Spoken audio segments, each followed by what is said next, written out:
South Africa's strategic role in G20 and BRICS summits emphasizes accountability and cooperation. South Africa's engagement in the G20 and the expansion of BRICS are more than just diplomatic formality. They are a reaffirmation of the nation's dedication to its constitutional principles of economic cooperation, environmental sustainability, social inclusion, and global equity. According to Jo-Ansie van Wyk, a research professor of international politics at the University of South Africa, UNISA, these forums are vital for South Africa to ensure that its foreign policies are in alignment with domestic policies and are accountable to its citizens. The upcoming G20 summit, scheduled for November 18 to 19 in Rio de Janeiro, comes at a critical time.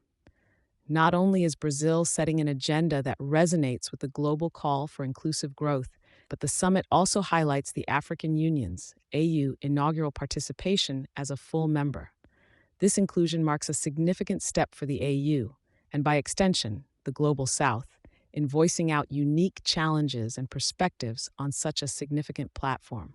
Professor Van Wyk pointed out the importance of the G20 and BRICS, Brazil, Russia, India, China, and South Africa, engagements as not merely episodic events, but ongoing processes that shape international relations.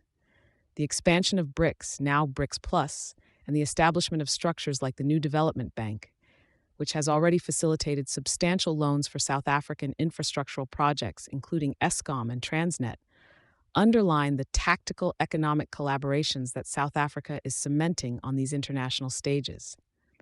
However, the financial burdens of hosting and participating in these summits have been subjects of national debate.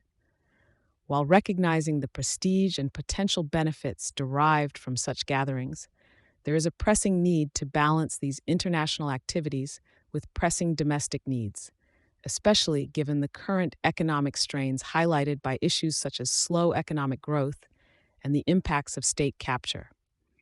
As the leaders convene in Rio de Janeiro, the stakes are high for South Africa to leverage these platforms to advance not only the African agenda, but also to align global economic policies with fairness and sustainable practices.